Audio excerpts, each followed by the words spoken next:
In the early hours of February 2013, detectives within the Los Angeles Police Department convened to review security footage obtained from a downtown Los Angeles hotel.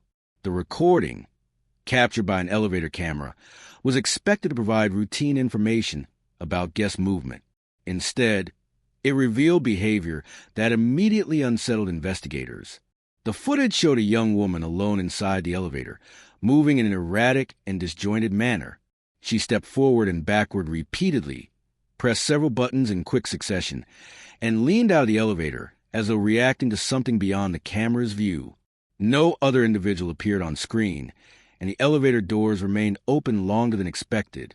What disturbed investigators was not only the woman's unusual behavior, but the absence of any visible explanation. There was no indication of a threat, no sign of a struggle, and no evidence of another person influencing her actions. Yet within weeks, the woman captured in the footage would be found dead under circumstances that investigators initially struggled to explain. The video appeared to document a critical moment, but offered no clear answers. The woman was identified as Elisa Lam, a 21-year-old Canadian university student traveling alone along the west coast of the United States. In late January 2013, she arrived in Los Angeles and checked into the Cecil Hotel, a building with a long and troubled history. Once a prominent destination, the hotel had become a low-cost accommodation, housing both short-term guests and long-term residents. Its proximity to Skid Row placed it in an area marked by significant social and economic hardship. Those who knew Lam described her as intelligent, reflective, and creative. She maintained an online blog in which she wrote openly about her life, her studies, and her mental health. She had been diagnosed with bipolar disorder and depression, and discussed these conditions candidly, often emphasizing the importance of treatment. According to her family, she was taking prescribed medication and appeared stable at the beginning of her trip. Throughout her travels, Lam remained in regular contact with her parents, calling them daily. On January 31st, 2013, those calls abruptly stopped.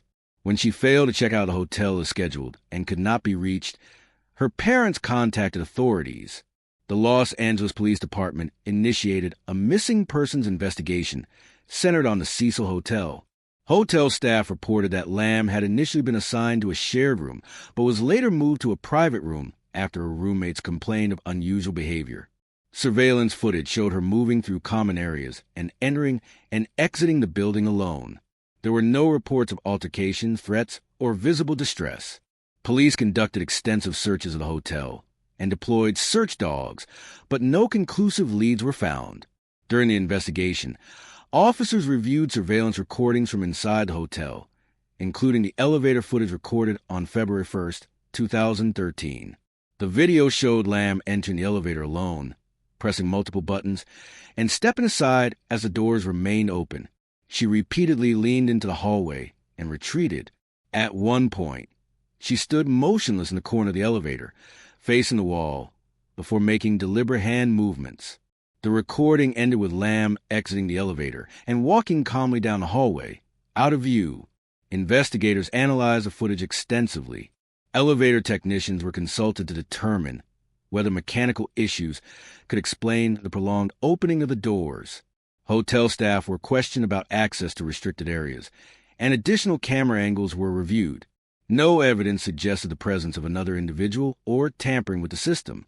The behavior captured did not clearly correspond to panic, intoxication, or physical coercion. In an effort to generate leads, police released the footage to the public. The response was immediate and global. News organizations broadcast the video widely, and online communities began analyzing it frame by frame. Some viewers believed it documented the moments before a crime, while others suggested it reflected a psychological episode. Authorities later acknowledged that the released footage had been edited, with portions removed and timestamps obscured. They stated these changes were made to protect the investigation. However, the lack of context intensified public speculation. After nearly 3 weeks without resolution, guests at the Cecil Hotel reported problems with the water supply, including low pressure and unusual discoloration. A maintenance worker was sent to inspect the rooftop water tanks. On February 19th, 2013, Elisa Lam's body was discovered inside one of 4 large tanks supplying water to the building. Access to the rooftop required navigating secured areas and a ladder. The lid of the tank was reported to be open.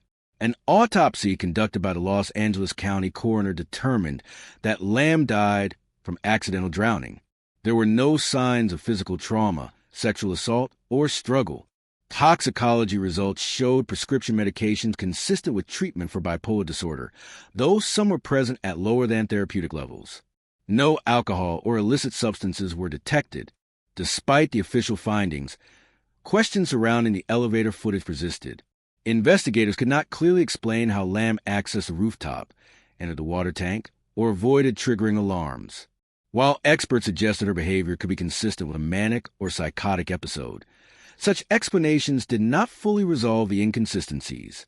Within law enforcement, the case prompted internal reflection. Some questioned whether all areas had been thoroughly searched initially, while others expressed concern that public focus on the footage overshadowed physical evidence. Authorities ultimately concluded there was no indication of foul play, and the case was closed. Lam's family filed a wrongful death lawsuit against the hotel, alleging negligence and inadequate safety measures. In 2015, the lawsuit was dismissed, with the court ruling that the hotel could not reasonably foresee Lam's actions. Years later, the elevator footage continues to provoke discussion. Former investigators have acknowledged that it remains unsettling, not because it proves criminal activity, but because it captures behavior that resists definitive interpretation. Surveillance cameras may record events, but they cannot provide context, intent, or internal experience. Elisa Lam's death remains officially classified as an accident. No new evidence has altered that determination. The footage endures as a reminder of the limits of recorded evidence and the uncertainty that can remain even when events are captured on camera.